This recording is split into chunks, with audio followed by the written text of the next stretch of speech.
So చాలా breakups కూడా జరుగుతూ ఉంటాయి కదా లైఫ్లో. అంతే కదా. ఇప్పుడు బ్రేకప్స్ ఎక్కడ దాకా ఎందుకు, ఇప్పుడు మీ రాజ్ తరుణ్ లావణ్య విషయమే తీసుకోండి. వాళ్ళిద్దరూ మాట్లాడుతున్నారు, కానీ అబ్బాయి ఏం చెప్తున్నాడు, నాకు నువ్వు వద్దు అంటున్నాడు. అంటే ఏంటి, ఇష్టం లేదన్నా వద్దు అని. నేను వదిలించుకోవడం తప్పో ఒప్పో దాని తర్వాత సంగతి, నేను అది న్యాయం ధర్మం అది మాట్లాడలే. అతనికి మానసికంగా అమ్మాయితో కట్ చేసుకున్నాడు. ఎలా కనెక్ట్ అవుతాడు ఇంకా? అంటే కట్ చేసుకున్నాడు అంటే మొన్నటిదాకా కలిసి ఉన్నారు కదా. మొన్నటిదాకా కలిసి ఉంటే అమ్మాయి ఆ లావణ్య పోయి ఆయన ఎవరు మస్తాన్ సాయి అని అతనితో ఉంది అని చెప్పి ప్రూఫ్స్ ఆధారాలన్నీ వస్తున్నాయి. ఇంత కన్ఫ్యూజ్ ఏంటి రిలేషన్షిప్లో? అంటే నీకన్నా క్లారిటీ ఉండాలి, వీళ్ళకన్నా క్లారిటీ ఉండాలి కదా.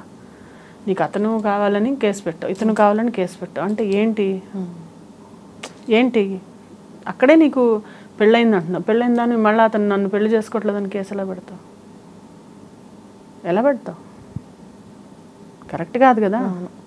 నువ్వంత డెడికేటెడ్గా ఇతనితోనే ఉంటే మరి అదేంటి? పోనీ అతనితో ఉంటే మరి ఇతను ఎందుకు? అంటే ఏంటి అక్కడ నీకు ఏదో బొమ్మలాట కాదు కదా. అవును, ఇట్స్ నాట్ అ చాలా చాలా అవును లైఫ్.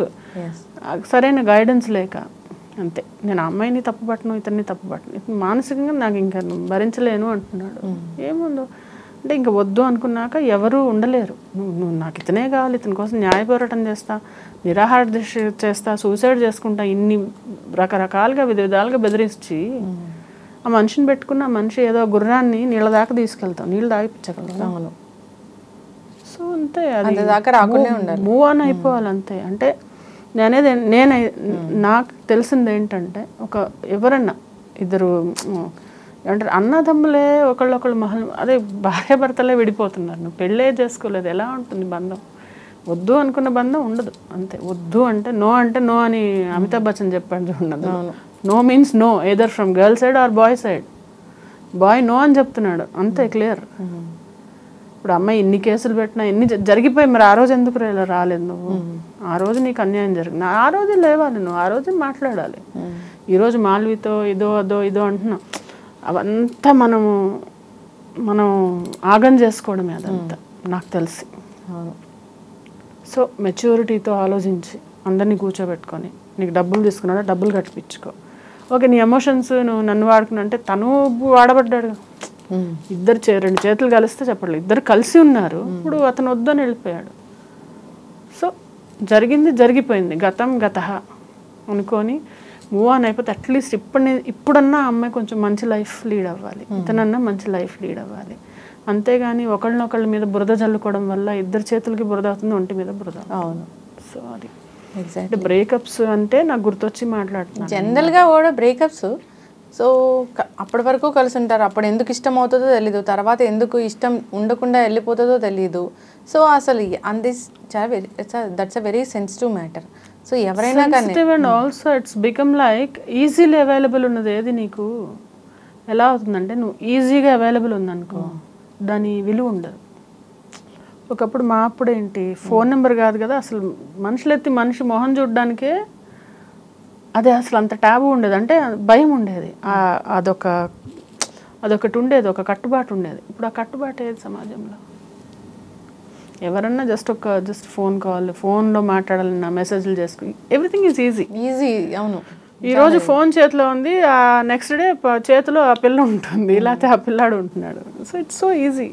బ్లాక్మెయిల్ చేసేంత వరకు కూడా వెళ్తున్నాయి. అంటే వాళ్ళన్నా జాగ్రత్త పడాలి. ఇప్పుడు అమ్మాయిలు ఉన్నారు, అబ్బాయిలు, వాళ్ళు వెళ్ళినప్పుడు ఏదో కెమెరాలు అవన్నీ ఎందుకు అసలు ఆ కెమెరాలో రికార్డులు చేసుకోవడం, ఫోటోలు అంటే మనము కొంచెము అలర్ట్గా ఉండాలి.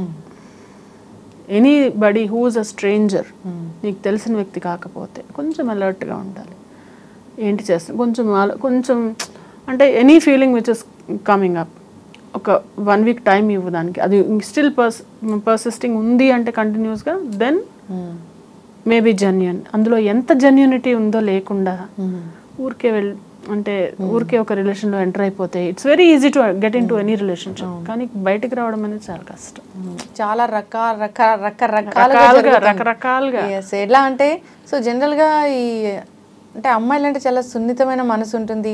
సో అదొక ఆరా అనేది ఉంటుంది. నో సారీ, అమ్మాయి అబ్బాయి ఇద్దరు ఈక్వల్. ఇప్పుడు ఇన్ఫ్యాక్ట్ అబ్బాయిలు చాలా జాగ్రత్తగా ఉంటున్నారు, అబ్బాయిలు చాలా భయపడిపోతున్నారు మాట్లాడాలంటే, అబ్బాయిలు చాలా ఇదిగా ఉంటున్నారు. అమ్మాయిలు ఐ డోంట్ థింక్ సో. అంటే నాకు అమ్మాయి లేదని కాదు, నాకు ఇద్దరు అబ్బాయిలే, వాళ్ళిద్దరు ఏం గో త్రూ అవుతారో నాకు తెలుసు. అమ్మాయిలు చాలా బ్లాక్మెయిల్ చేస్తున్నారు, వాళ్ళ వీడియోస్ పెట్టుకొని చాలా బ్లాక్మెయిల్. మా బాబుకి ఒక అమ్మాయి వాళ్ళ కాలేజ్లో అమ్మాయి ఎన్ని మెసేజ్లు, నేను చూడాలనుంది, నువ్వు ఇప్పుడు రా అని 2ంటికి మెసేజ్ పెడితే నిద్రపోయాడు వాడు. నేను చేస్తాను ఒకసారి కాల్, ఏంటమ్మా మెసేజ్ పెడుతున్నావు, 2ంటికి చూడాలంటే వాడు అర్ధరాత్రి బండి వేసుకుని వస్తే బయట పోలీసులు పట్టుకుంటే నువ్వు బాధ్యత చేసుకున్నావు అని టక్కని ఫోన్ పెట్టేసాను. పొద్దున వీడికి క్లాస్ అంట, నీ ఫోన్ లాక్ పెట్టుకోవా, మీ మమ్మీ నాతో ఎలా మాట్లాడుతుంది. అప్పుడే ఎంత పెద్ద అయిపోయారు మిర్చి మాధవి గారు మీరు. అంటే కాదు, అత్తగారి క్యారెక్టర్ వచ్చేసింది ఏంటి? అవును, అంటే లేదు, this is very long back. అంటే నేను అనేది ఎట్లా ఉన్నారంటే అమ్మాయిలు, మా అపార్ట్మెంట్లోనే ఆపోజిట్ అపార్ట్మెంట్లో 2 అబ్బాయిలు ఉంటారు, ఇటు పక్కన ఒక 2 అమ్మాయిలు ఉంటారు. వీళ్ళు రాత్రి 10-10:30 అప్పుడు వేరే ఇంట్లో ఎక్కడో పైన టెర్రస్కి వెళ్ళిపోయి తెల్లారి 3-4 వరకు ఉండి కిందకి రావడం ప్రతిరోజు. ఇలాంటిది ఒక 3-4 months నుంచి జరిగి తర్వాత బయటపడి నాన్నరచ్చ అబ్బాయి వాళ్ళు వచ్చి తలబాగలు కొట్టి ఏదో అబ్బాయిని చచ్చెట్టు కొట్టారు. అమ్మాయిలు బాగానే ఉన్నారు. ఏమంటావు దీన్ని? తప్పు ఇద్దరిది. సమాజంకి వెళ్తే ఎట్లా ఉందంటే అసలు ఇలా ఉలిక్కిపాట తప్పితే ఇంకోటి లేదు. భయం కూడా కాదు, ఇదేంటి ఇది ఇలా కూడా జరుగుతుందో, ఇదేంటి అసలు వినలేదన్నట్టు అలా ఉన్నాయి. కానీ మైనర్స్ అంటున్నారు, అబ్బాయిలు మైనర్ లాగా బిహేవ్ చేయట్లేదు. సో మొన్న కర్నూలులో చాలా దారుణమైన ఘటన జరిగింది. అలాంటి తలుచుకుంటే అబ్బాయిల్ని ఎలా పెంచుతున్నారు అసలు తల్లిదండ్రులు? తల్లి ఖచ్చితంగా ఏం చెప్పి పెంచితే వీళ్ళు మంచిగా ఉంటారు? కాదు లక్ష్మి, నేను ఒకటి అడుగుతాను, ఏ అమ్మాయికి ఏ అబ్బాయికి ఎవరు నూరి పోస్తారు, నువ్వు వెళ్ళి పని చెయ్యి, నువ్వు వెళ్ళి దొంగతనం చెయ్యి, నువ్వు వెళ్ళి లంగా పని చెయ్యి అని ఎవరు చెప్పరు ఎవరికి.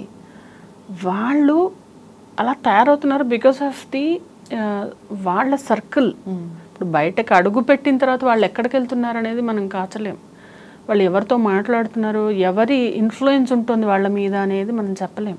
సో దానివల్ల ఇవన్నీ జరుగుతున్నాయి. అంటే ఎలాంటి మార్పు రావాలి?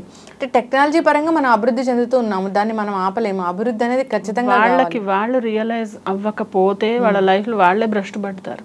ఇప్పుడు తల్లిదండ్రులు చెప్తున్నారు, ఇప్పుడు కాలేజ్లో ఎక్కడన్నా టీచర్స్ అందరూ మొత్తుకునేది ఏంటంటే పిల్లలు చేజారిపోతున్నారు, పిల్లలు మాట వినట్లు అసలు వాళ్ళకి. సో వాళ్ళకి చాలా యంగ్ ఏజ్లో వాళ్ళకి ఏం చెప్పాలంటే లైఫ్ అనేది అవగాహన రావాలి. ఈ క్రూషియల్ ఏజ్ ఏదైతే ఉందో, ఏది ఒక 12 ఏళ్ల నుంచి 17 ఏళ్ళు 18 ఏళ్ల వరకు, ఈ 6 yearsలో వాళ్ళు ఎంతో కృషి చేసి పైకి వెళ్తారా లేకుంటే అధోగతికి వెళ్తారా అనేది డిసైడ్ చేస్తుంది. సో ఈ 6 years అనేది చాలా జాగ్రత్తగా ఉండాలి. తల్లిదండ్రులు ఒక ఫ్రెండ్ లాగా ఉండి చూసుకొని వాళ్ళని ఒడ్డెక్కిచ్చిన తర్వాత మనం ఎంత బిజీ ఉన్నా, నేను ఎంత బిజీ ఉన్నా, I was with my kids, నేను నా పిల్లలతో ఇలా ఉన్నాను నేను. సో నేను నా పిల్లల్ని చూసుకుంటున్నాను అనుకుంటా. అలాగా ప్రతి పేరెంట్ ఎక్స్ట్రా ఎఫర్ట్ పెట్టాలి. అదే మేజర్ కంప్లైంట్ అదే వస్తుంది, ఎక్స్ట్రా ఎఫర్ట్. వాళ్ళకి ఏంటంటే వీళ్ళే ఒకళ్ళు సింగిల్ పేరెంట్లుగా మిగిలిపోతున్నారు, వీళ్ళకే లైఫ్లో ప్రాబ్లమ్స్. అలాంటప్పుడు పిల్లల దాకా వాళ్ళ పిల్లలకి ఇచ్చుకునేంత క్రమంలో తగ్గిపోతుంది, ఆ డైల్యూట్ అయిపోవడం వల్ల ఇవన్నీ. సో జాగ్రత్తగా పెంచుకోవాలి, సమాజానికి ఉపయోగపడేలాగే పెంచుకోవాలి. అది కాకపోయినా నీకు నువ్వు మానిటర్ చేస్తూ ఉండాలి. అవును, అంటే అంటే పిల్ల ఎవరైతే ఉన్నారో వాళ్ళకి వాళ్ళు ఇప్పుడు ఈరోజు నువ్వు నీ కాళ్ళ మీద నిలబడ్డావు, you are doing for your family, ఏదైనా వచ్చింది ఫ్యామిలీకి అయితే ఎక్కడ పెడతావు చెప్పు. ఫ్యామిలీని వృద్ధిలోకి తెస్తున్నావు, నువ్వు కూడా ఇంప్రూవ్ అవుతున్నావు. నేను ఎప్పుడు చూసాను అప్పటి నుంచి like you improved because you worked on your self. నేను ఎలా వచ్చాను, నేను కూడా ఏ బ్యాక్గ్రౌండ్ లేకుండా వచ్చాను, నేను ఏదో ఇంతో అంతో చేసుకుంటూ వస్తున్నానంటే నన్ను నేను అలాగా కండక్ట్ చేసుకున్నా. సో అది ఎవరికి వాళ్ళు కండక్ట్ చేసుకోవాలి. అంతేగాని షార్ట్ కట్లో డబ్బులు రావాలి, ఇట్లా చిటికేస్తే అమ్మాయిలు రావాలి అబ్బాయిలు రావాలంటే అవన్నీ తాత్కాలికం. ఎవ్రీథింగ్ ఈ short cut money, betting money, sex, boy friends, girl friends, మందు, ఇవన్నీ టెంపరీ. మీకు టెంపరీ అంటే తాత్కాలికమైన సుఖాలు అనేవి అప్పటి మందమే. బెట్టింగ్ యాప్స్ కూడా యూత్ని చాలా అదే అప్పటి వరకే. ఇవన్నీ వీటి వల్ల యూత్ ఎంత పాడైపోయి నాశనం అవుతుంటే అది ఎవరు వాళ్ళే తెలుసుకోవాలి అంటున్నా, వాళ్ళే తెలుసుకోవాలి. వాళ్ళకి తెలుసుకోకపోతే ఎవరు చెప్పినా రాదు, ఎవరు చెప్పినా ఎక్కదు. ఇప్పుడు నేను చెప్పేది కూడా నా బాధ అంతా ఏంటంటే, కొంతమంది తట్టుకునే వాళ్ళు ఉంటారు, కొంతమంది ఏం చేయాలో అర్థం కాక జుట్టు పీక్కునే వాళ్ళు తెలుసు నాకు. ఒక ఏంటంటే ఏం చెప్పినా వినకపోవడం, మందు తాగడం, లేకపోతే ఫోన్కి అడిక్షను, లేకపోతే ఆ గేమ్స్కి అడిక్షను, లేకపోతే ఒక అమ్మాయి వదిలేస్తుందని వాళ్ళు తాగుడు మొదలుపెట్టడం, ఇలాంటివన్నిటి వల్ల ఏంటి? What are you proving? ఏం చేయాలనుకుంటున్నావు అసలు? నీ లైఫ్లో నీకు ఏం కావాలనుకుంటున్నావు? ఎలా వస్తుంది అది? సో ఈ రోజున ఒక అబ్బాయి తీసుకుందాం, కరెక్ట్గా కెరియర్ డెవలప్ చేసుకొని మంచి జాబ్ ఉంటే పేరెంట్సే తెచ్చి పెడతారు వాళ్ళ బాబు మా పిల్లని పెళ్లి చేసుకో అని. వాడు సరిగ్గా లేకపోతే ఆ పేరెంట్స్ వచ్చి తిట్టిపోతారు మా అమ్మాయి జోలికి రాకు అని. సో నీ మీద ఉంటుంది అది. ఈవెన్ అమ్మాయిలు కూడా ఈ రోజుల్లో ఏంటి, ఏం చదువుకుంది, ఏం చేస్తుంది అని చూస్తున్నారు. ఈ రోజుల్లో కూడా ఎవ్రీబడి హ్యాస్ టు వాళ్ళని వాళ్ళు అన్ని ఆపర్చునిటీస్ ఉన్నాయి. ఇదివరకు ఇన్ని ఆపర్చునిటీస్ ఎక్కడున్నాయి? అవును, ఇన్ని ఆపర్చునిటీస్ ఉన్నాయి, స్కోప్ ఉంది.